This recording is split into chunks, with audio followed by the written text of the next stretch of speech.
I am Sarah Forbes. I'm a practitioner here and I'm a ministerial student, and I'm so grateful to be with you all today, online and in person, and all of our people from out of town. It was just brought a smile to my face to see you all today. So welcome everyone.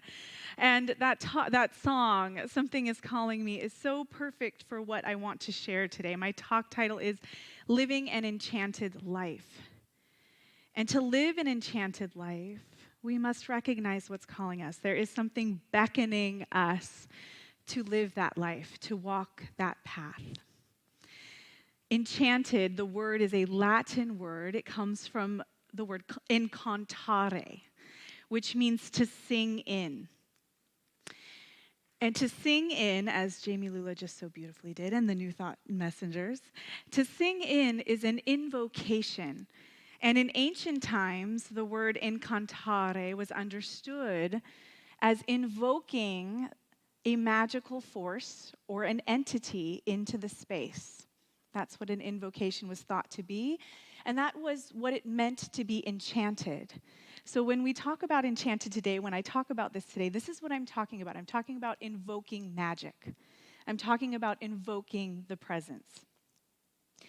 So what we are invoking is understood differently across cultures, right, and across traditions. And so it can get a little bit muddied in how we explain what we're invoking, but I want to kind of just boil it down to its essence right now.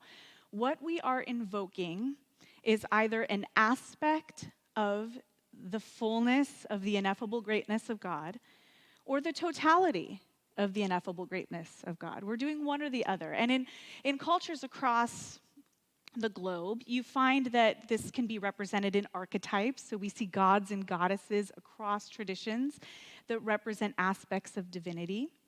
And so invocation has always, no matter what name you put to who you're invoking, it has always been understood as invoking the magical presence of an aspect or the fullness of God, of source, of spirit. Here in America, we live a very secular life, right? A very worldly life for the most part. And this is true of many secular civilizations across, the world. And there is so much benefit in living a secular life. It really is a blessing in a lot of ways. But we also have to be careful that we didn't lose too much of the wisdom of our traditions along the way as we come into the worldly life, and as we've come into the worldly life. I want to make a note here that there are thousands upon thousands of traditions across the world that are still celebrating and honoring their traditions, still celebrating and honoring their rituals. But what I find here in America, and I've traveled the world, but mostly in America, what I find is that there is an emphasis on the secular, right, and an emphasis on worldly life, right? And so in America, statistically, not as many people are practicing their religious traditions or their cultural or ethnic traditions, right?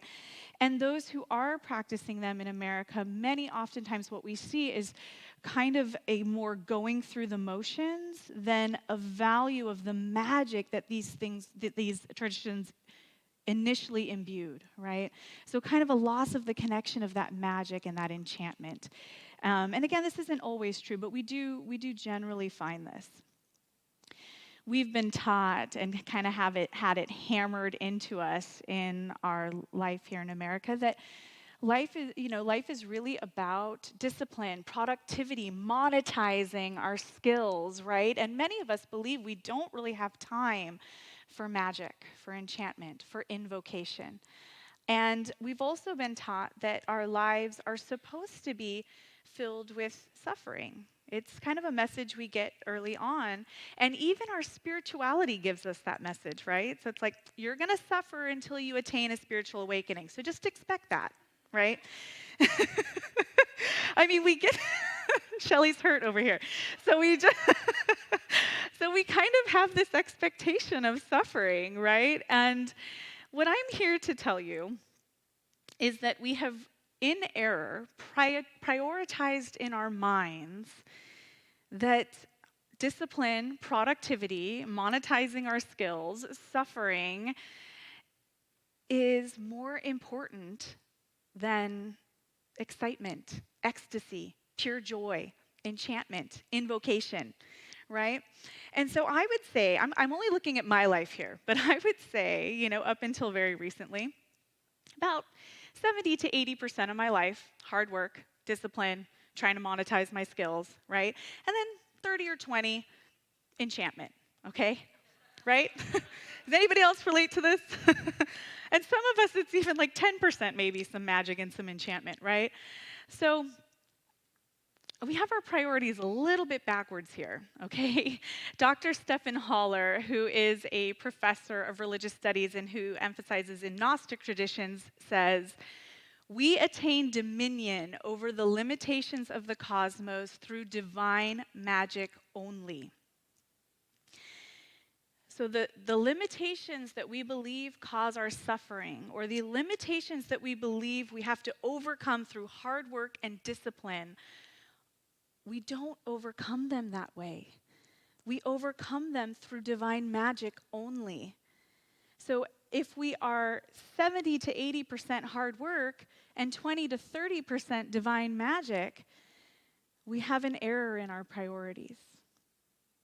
Carl Jung, most of us know who Carl Jung is. Carl Jung said, "Enchantment is the oldest form of medicine."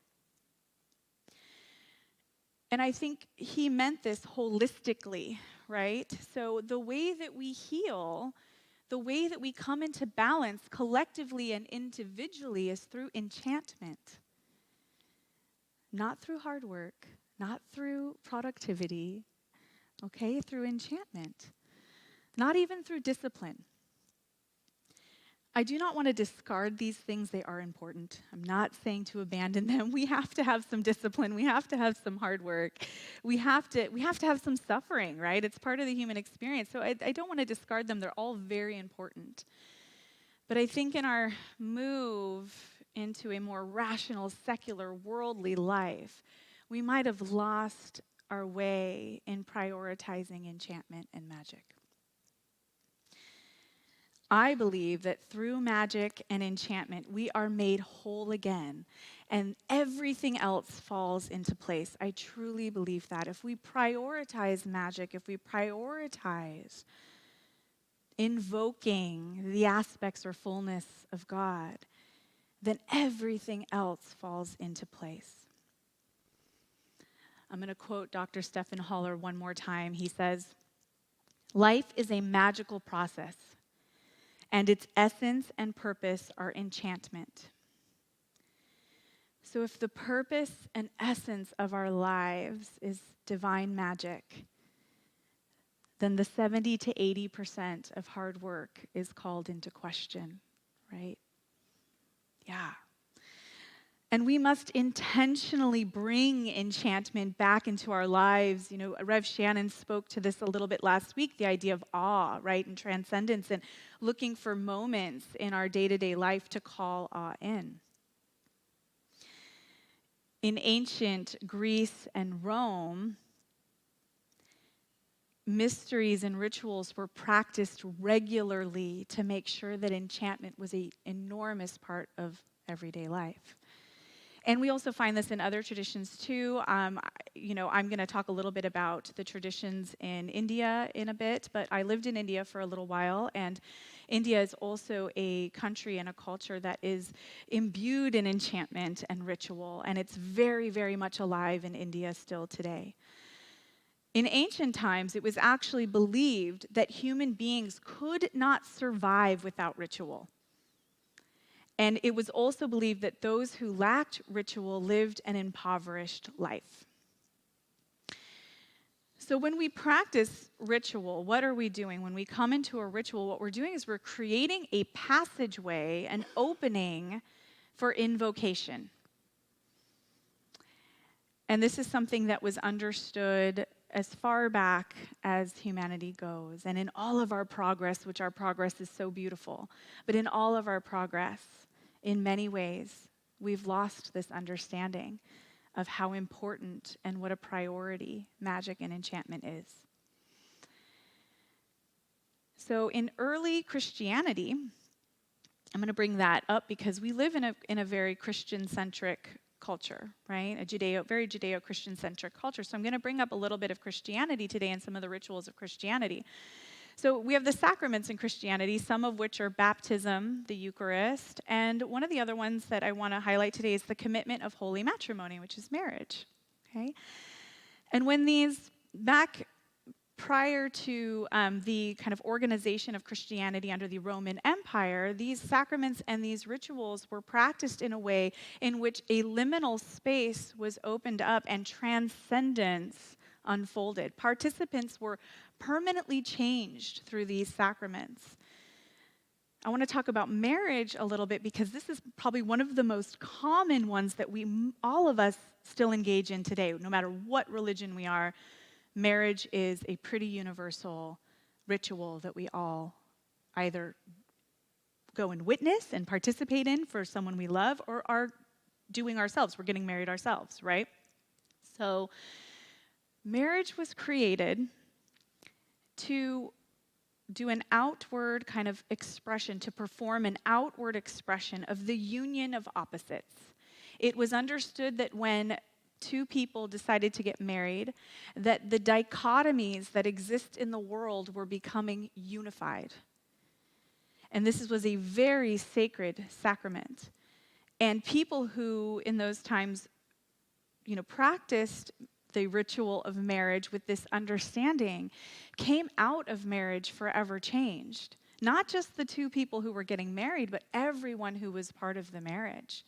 Everyone who was there got to witness the opposites, the dichotomies that we experience in the human experience. We got to witness those unify.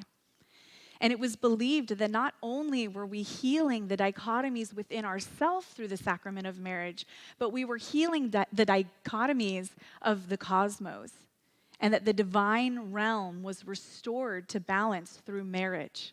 How powerful is that, right? So no matter who's getting married, that is what it is. It's this marriage of opposites. And I think we can all attest to how opposite we are from our partners, right? Yes. I can, I'm the controller, the doer. My husband's just kind of like, sure, babe, sounds good. So we all kind of understand, what that is, the opposites are. So we find that rituals combined with myth from every religious tradition, when practiced in this way, with the intention of the extraordinary, right? That a space is opened for enchantment, and that a space for spiritual transformation is created.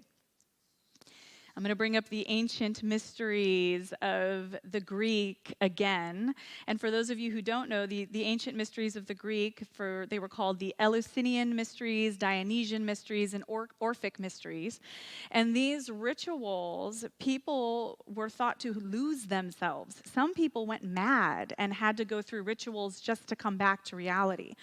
And although this might sound kind of terrifying and horrifying to us today, to go and just potentially lose our minds somewhere, it actually in ancient Greece was understood as essential. It was essential to health to become in such an ecstatic state, an altered state that one doesn't know who they are anymore. This is enchantment. And there's varying degrees of it, so don't worry if you're in enchantment and you haven't completely lost yourself. There's varying degrees of enchantment. I want to talk a little bit again. I'm going to come back around to India because tomorrow is Diwali. And for those of you who don't know what Diwali is, it is a 5-day ritual and festival practiced in India each year around this time to call in the light. It's a beautiful ritual, and I had the privilege and honor of living in India during Diwali and was so, so grateful to have that. I watched families bring out their sweets and roll out their floor art and their beautiful carpets. I watched brothers and sisters engage in special ceremonies to honor each other. I actually lived with a family with a brother and a sister in the family, so I got to watch them do this. It was so special and great. I also got to dodge fireworks and fight for my life as I meandered through Delhi to try to get from one spot to the other during Diwali. exciting and also terrifying, which is kind of what we're talking about right now. Enchantment's a little bit terrifying. So I remember one night in particular, I was coming back to my homestay, my family, from a friend's house, and I was in a rickshaw. And for those of you who don't know what rickshaws are, they are public transportation in India, and they are like golf carts, so they're open on all sides. There's no windows, there's absolutely no protection. And I was driving home in Delhi, and my rickshaw driver was just literally dodging fireworks. And I was like in the back like this, trying not to get hurt by a firework. And I remember I finally made it, and I got home and I was like, oh my gosh, I made it. And then I listened to fireworks go off until about 3 in the morning. And through all that excitement and all the lights flickering and flying everywhere, I also could feel this sense that I was between two worlds. I was between the world that believed in darkness as the 70%, and I was between, on the other side, the world that believed in enchantment in about 70 to 80%. I got to have that experience in India, and I'm forever grateful. And what I noticed is after that last firework went off, which I believe I heard because I could not sleep through that. I don't know how anybody slept through that. It was the loudest, like, brightest thing I've ever seen in my life. So I got up the next morning, and I noticed everything had changed. There were more smiles. There was a lightness. People weren't hurrying.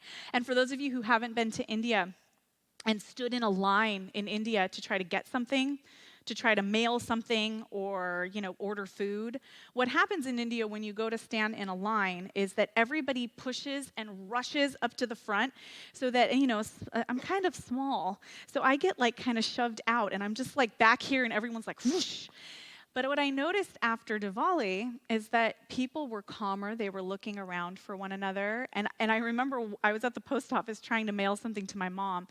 And this guy came over out of nowhere, and he said, I can see you're not from here. Let me help you get to the front of the line. And it was so sweet. So after Diwali, the world felt transformed. I mean, it was truly remarkable. So Diwali is practiced. It's this ritual where the myth of the god of Krishna and his triumph over the demon king, who is symbolically represented as darkness, is this festival where people are calling in the light by lighting lanterns and setting off fireworks. And so they're celebrating this triumph of light over dark. And it was so beautiful to watch. And as I battled my own internal darkness in India, being in a foreign place, trying to navigate my way through there, Diwali actually created this space in which an opening of light entered for me personally. And I saw it in me and all around me. Dr. Jackie Frost, in her sociology paper on cultivating rituals in secular spaces, lets us know that organized religion statistically is on decline.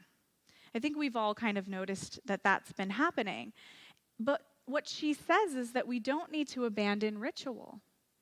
Just because our religious participation is going down, we don't need to abandon ritual. We are in a unique time in which we can create our own. We have the power and the knowledge to create our own. This wasn't true thousands of years ago. It was done by the priests or the shaman, or there were certain people that had that right. We actually have that right today to create our own rituals and to choose how we enter them. Tom Driver, in his book Liberating Rites, says, to ritualize is to make a pathway through what would otherwise be uncharted territory. So what we're doing in ritual is we are embarking on uncharted territory. Enchantment is both myth and ritual. Myth is the story that we tell ourselves and other people about the ritual. It's the meaning we make of the ritual. It's how we make sense of what's happening to us. We can also invoke archetypes in there and aspects and qualities of God and the divine in our myth and in our story. But really what's important is the intention that we're bringing into the ritual and what we believe is happening to us through the ritual. This is the myth. So if we go into a ritual expecting the extraordinary, then that's what we get. if we expect a space to open up and for us to move into an ecstatic transcendence, then that's what we get. And the ritual is the music, the ritual is the dance, the ritual is the performance. It is the actions that we take.